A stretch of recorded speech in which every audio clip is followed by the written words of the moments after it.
Bonjour à tous, bonjour aux auditeurs d'RVM. Pour notre point hebdomadaire, bienvenue sur ce point santé que nous faisons chaque samedi matin, organisé par les ministères de la Santé de l'Église adventiste de la Guadeloupe.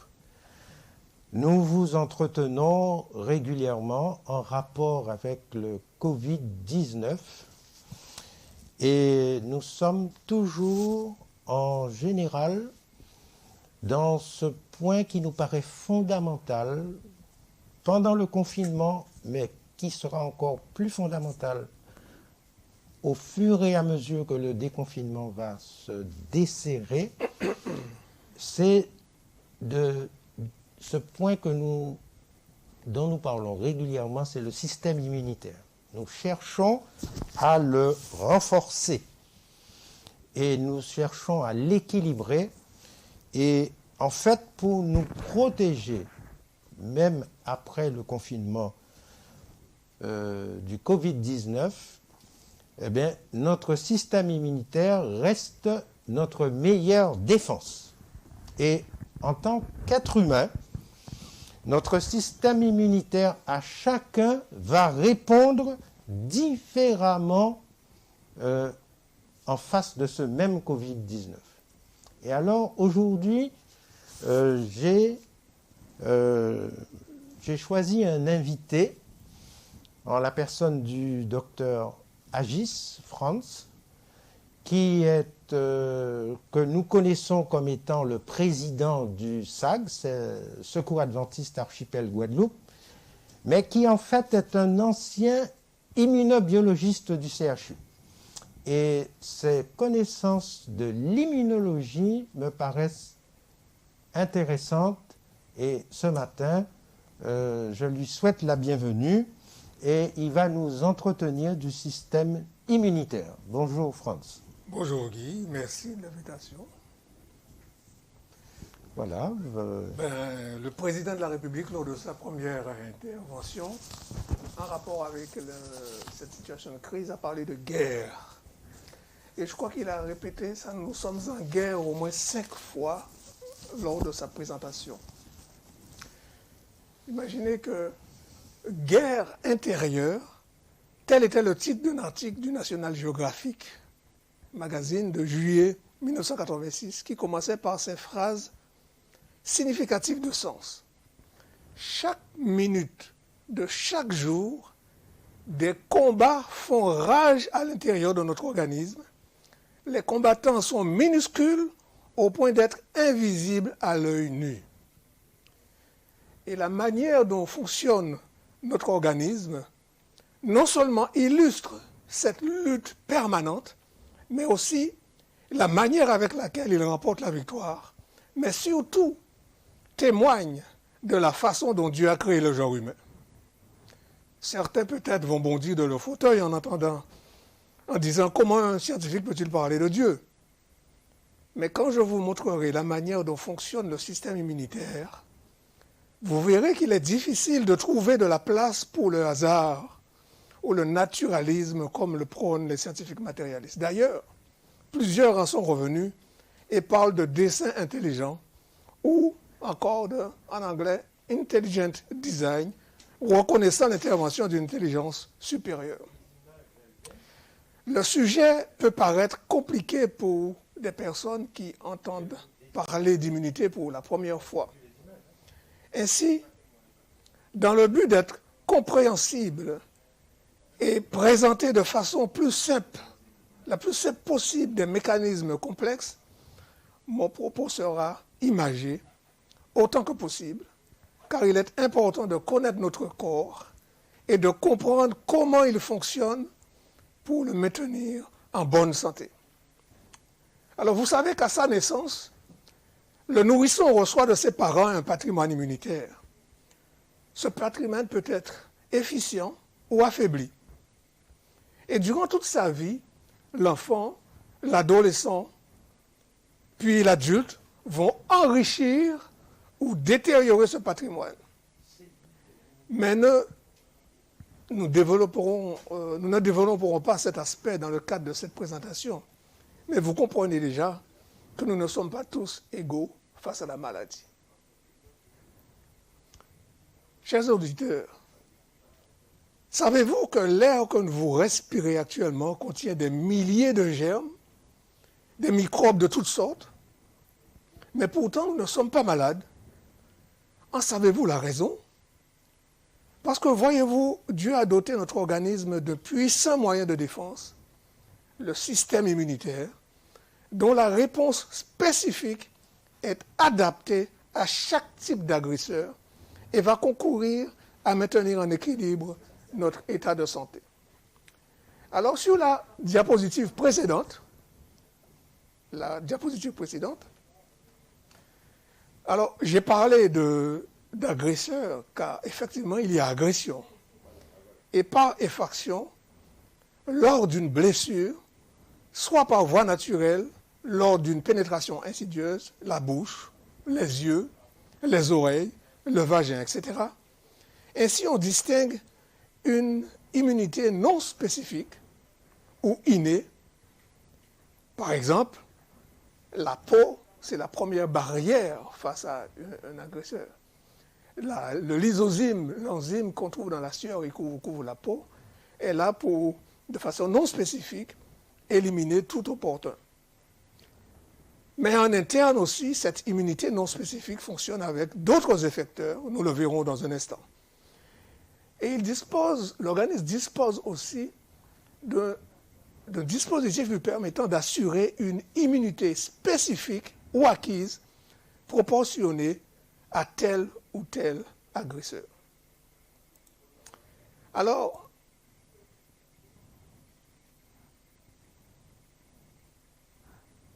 sur la diapo que nous venons de voir, nous avons vu toute une série de cellules. Juste avant celle-là, la précédente, il y a des plaquettes que vous voyez en début, mais il y a un encart qui gêne. Les premières cellules sont les plaquettes. Ce sont des cellules qui n'ont pas de noyau. Elles n'en ont pas besoin parce que la mission qu'elles ont à accomplir fait qu'elles n'ont pas besoin de noyau. Moi, je les appelle les réparateurs de brèches. Lorsqu'il y a une effraction, une rupture de l'intégrité du tissu, ce sont les plaquettes qui, en dernier ressort, vont venir colmater la brèche. Ensuite, vous avez des lymphocytes. Les lymphocytes, ce sont des policiers et gendarmes avec des missions très spéciales. Ensuite, vous avez les granulocytes, tels que les polynucléaires, neutrophiles, les monocytes. Je les appellerai les éboueurs.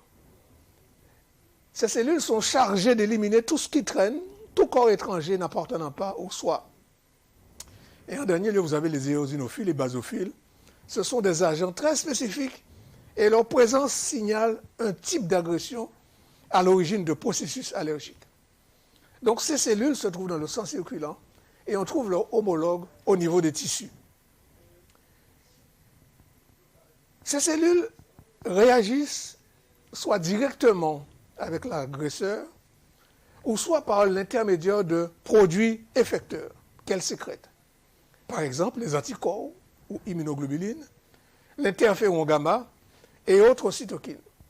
Alors, on parle alors d'immunité humorale, puisque les effecteurs sont des molécules ou substances solubles dans le sang.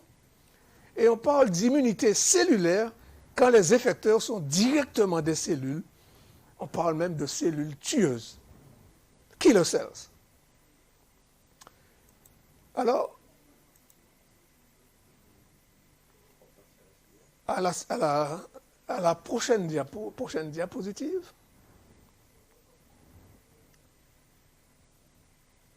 non, pas celle-là, celle d'avant. Voilà. Alors, j'ai omis de dire tout à l'heure que les différents types d'agresseurs peuvent varier.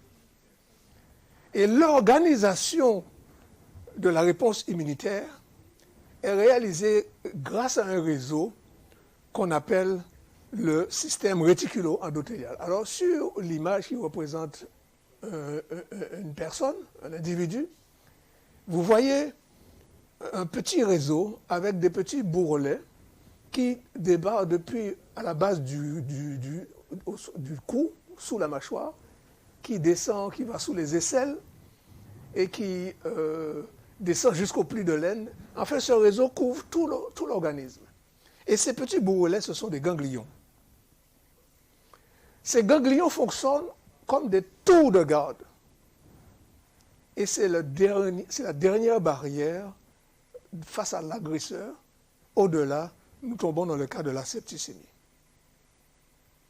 Ainsi, lorsque vous amenez votre enfant en consultation chez le médecin et que sur le lit de consultation, il commence à palper votre enfant à la base du cou, sous la mâchoire, au niveau des aisselles, au niveau de l'abdomen médiastinal. Nous restons toujours sur cette diapo.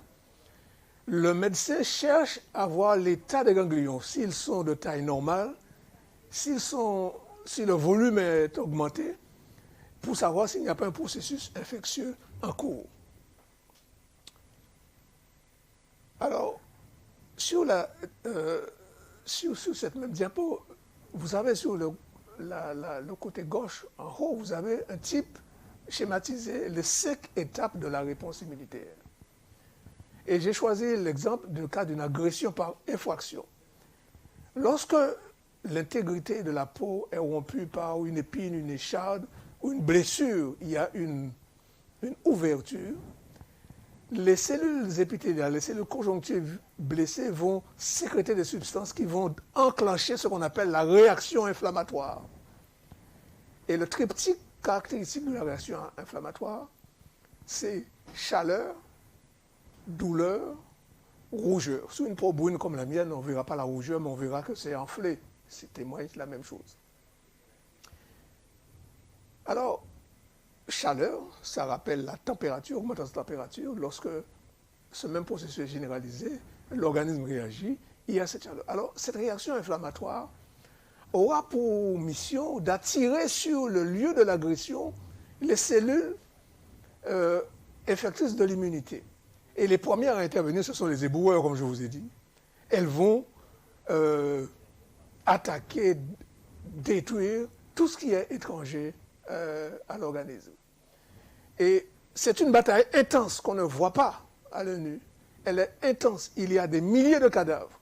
Et lorsque le médecin ou le soignant presse sur la plaie, le peu qui en sort témoigne des morts qu'il y a eu sur le champ de bataille.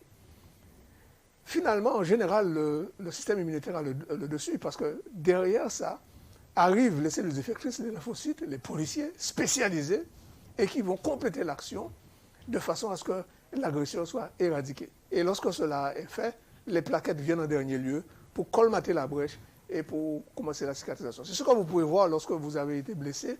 Vous voyez un petit caillot un peu jaunâtre, le clou de Hayem. C'est là, ce sont les plaquettes qui viennent pour faire le bridge, pour rapprocher les deux bords et entamer la cicatrisation. Alors, pour voir un petit peu tout ce que nous vous avons dit de manière un peu plus systématique, nous allons voir la diapo suivante. Sur cette diapo, les 4 premières images montrent la réponse immunitaire non spécifique. Sur la première planche, nous voyons un agresseur qui est représenté en vert avec des épines. C'est un micro-organisme. Il peut être une bactérie, un virus, un champignon. On l'appelle antigène sur la diapo parce qu'elle a la capacité de mobiliser la réponse immunitaire. 5 minutes pour terminer. Bon, alors, vous remarquez que les éboueurs sur la deuxième planche que je disais vont phagocyter ce corps étranger, ce micro-organisme, mais elle va phagocyter ce corps de manière intelligente parce qu'elle va garder la photographie de ce microbe et va même l'exposer sur sa membrane. C'est ce que vous voyez sur la 3e planche. Et ainsi, elle va communiquer l'information aux cellules effectrices et celles-là vont enregistrent l'information et vont produire une réponse spécifique contre cet agent-là. C'est ce qu'on appelle la période d'incubation qui dure 7 à 15 jours. Et vous comprenez pourquoi les personnes suspectes de Covid sont mises en quatorzaine pour protéger les autres. Sur la deuxième série de planches, on voit apparaître la réponse spécifique. Les cellules qui ont reçu l'information vont être activées. On a deux types de cellules, les lymphocytes B et les lymphocytes T. Les lymphocytes B vont se transformer en véritables usines anticorps et vont produire des anticorps, une catégorie, on va voir la diapo suivante, qu'on appelle la suivante, qu'on appelle des immunoglobulines M. Ce sont les premiers anticorps à apparaître. Et leur présence signifie qu'on a une infection récente. Ensuite, cette usine va continuer à fonctionner et va produire une deuxième catégorie d'anticorps qu'on appelle les immunoglobulines G. Et ce sont ces globulines qui vont augmenter, vont atteindre un plateau et dont le taux d'efficacité va durer pratiquement toute la vie. Alors, c'est les lymphocytes qui produisent ces anticorps, que ce soit les lymphocytes B ou les lymphocytes T qui assurent la destruction de la bactérie. Ils vont se diviser en deux catégories, les lymphocytes mémoire. Et ces lymphocytes mémoire vont circuler dans l'organisme en permanence, comme une réserve. Et si d'aventure, cet agresseur pénètre de nouveau dans l'organisme, la réponse sera immédiate. Il n'y aura plus de phase d'incubation. La réponse est immédiate. Alors, le temps file vite. On peut, mon cher Guy, on peut atteindre son système immunitaire. On peut le déprécier, ne serait-ce qu'une nuit blanche. Une seule nuit blanche va avoir des conséquences pour affaiblir le système immunitaire. Est-ce que tu as un exemple là-dessus? Oui, il y a une étude qui a été réalisée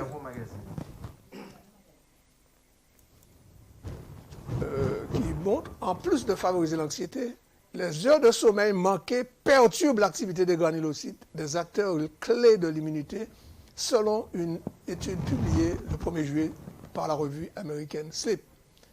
Et si le lien entre le manque chronique de sommeil et un système immunitaire moins performant était déjà établi, l'équipe du docteur Catherine Ackerman de l'Erasmus va vraiment aller plus loin et va faire la démonstration.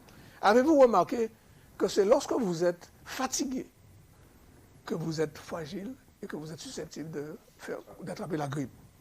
Et c'est la même chose pour les cellules cancéreuses. Lorsque le corps, l'équilibre physiologique est perturbé par un stress, un style de vie, je dirais débridé, le corps est beaucoup plus fragile. Et donc, c'est une bataille qui est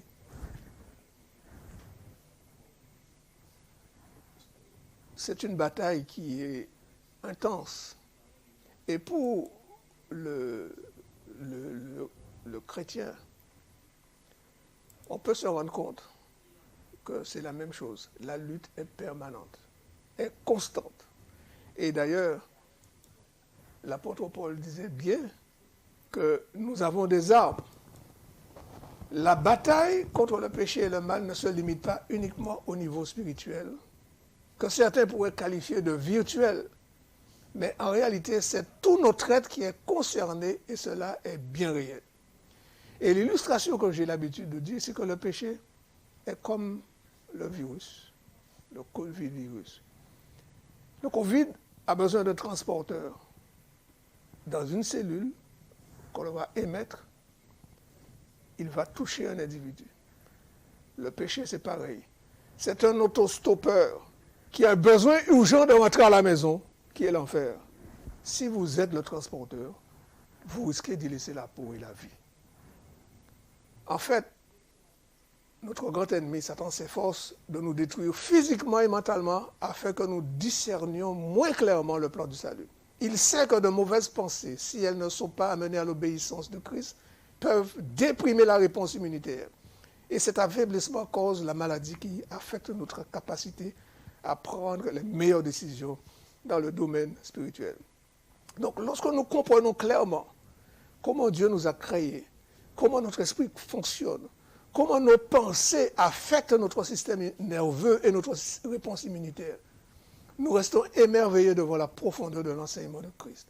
Chaque jour nous appelle à de nouveaux combats. Posez-vous des questions difficiles. Suis-je vraiment capable de me réjouir et d'être heureux si je suis persécuté, insulté, calomnié parce que je suis un disciple de Christ? Des recherches ont montré l'importance des émotions dans toute maladie. Il ne s'agit pas de mysticisme, chers auditeurs, ni de magie, mais c'est un fait établi que nos émotions nous affectent au physique comme au moral. Les émotions peuvent être positives, comme la joie, la compassion, l'amour, la sérénité, l'aspiration. Elles peuvent être négatives, comme la colère, la haine, l'instinct de destruction, la jalousie, la luxure, etc. Et selon l'importance de l'émotion négative engendrée, il se produit une réaction qui constitue la réponse immédiate au stress. Et d'une manière brutale et brève, cette réponse met en jeu tous les récepteurs du système nerveux autonome. Elle peut engendrer une accélération du rythme cardiaque et respiratoire, une vasoconstriction des petits vaisseaux périphériques qui permettent au sang d'affluer vers les muscles, une dilatation de la pupille et même l'apparition de la sueur. Et une des façons de développer des émotions positives, c'est d'apprendre à être généreux, à être serviable, sensible au bien-être des autres. Et sur la dernière diapositive, nous avons ici des études qui démontrent que donner, être généreux, booste votre système immunitaire, repousse la dépression et le stress et augmente la durée de vie. En vérité, les gens les plus heureux de la terre sont ceux qui donnent le plus, qu'ils soient riches ou pauvres. Et vous savez, il y a plusieurs façons de donner. Et j'en ai découvert une que je réalisais sans vraiment en être conscient. Jusqu'au jour où j'ai entendu quelqu'un qui rendait visite à un ami lui dire, pour son anniversaire, « Je n'ai pas beaucoup d'argent, mais je t'offre cet après-midi. Que veux-tu que je fasse pour toi ?» Eh oui. Faire don de son temps est une façon originale de donner et cela s'appelle faire du bénévolat. C'est booster son système immunitaire et cela est très bon pour l'équilibre de notre état de santé. Là, je reconnais le président du SAG en même temps qui veut voir aussi dans le don quelque chose qui va contribuer à renforcer le système immunitaire. Absolument. Alors, chers amis, pour terminer, ici, on a parlé d'immunité sur le plan physique. Eh bien, nous avons une immunité sur le plan spirituel à laquelle nous devons faire attention. Et il nous faut développer dans ce confinement une immunité spirituelle forte. En donnant davantage de sens à notre vie, c'est nos dons, nos talents et nos services que nous devons mettre. Et nous venons de voir que ça a une influence sur le système immunitaire. Mais aussi en considérant que Dieu est au contrôle de tout ce qui se passe sur cette terre. Et que la confiance en Dieu produit des endorphines qui vont aussi stimuler le système immunitaire. Et nous rappeler que Jésus est la personne qui nous immunise contre le péché. Et que la prière reste un élément fondamental dans cette période pour demander à Dieu de nous protéger, de nous aider et de rester en contact avec lui. Cette prière va renforcer notre système immunitaire. Aussi, en guise de prière, je voudrais vous dire cette prière de François d'Assise et que certains appellent Saint François d'Assise. Seigneur, fais de moi un instrument de ta paix. Et là où est la haine, que je mette l'amour. Là où est l'offense, que je mette le pardon. Là où est la discorde, que je mette l'union. Là où est l'erreur, que je mette la vérité. Là où est le doute, que je mette la foi. Là où est le désespoir, que je mette l'espérance. Là où sont les ténèbres, que je mette la lumière. Là où est la tristesse, que je mette la joie. Chers amis, vous avez compris que haine, offense, discorde, erreur, doute, désespoir, ténèbres, tristesse influent négativement sur le système immunitaire. Par contre, amour, pardon, union, vérité, foi, espérance, lumière, joie favorisent une bonne réaction immunitaire. Et vous voyez comment le spirituel va de pair avec le physique et contribue à nous protéger des dangers, des virus qui rôdent autour de nous. Sachez que c'est en se donnant qu'on reçoit, c'est en s'oubliant qu'on se retrouve, c'est en pardonnant qu'on est pardonné, c'est en mourant qu'on ressuscite à la vie éternelle. C'est comme cela aussi que nous allons booster notre système immunitaire.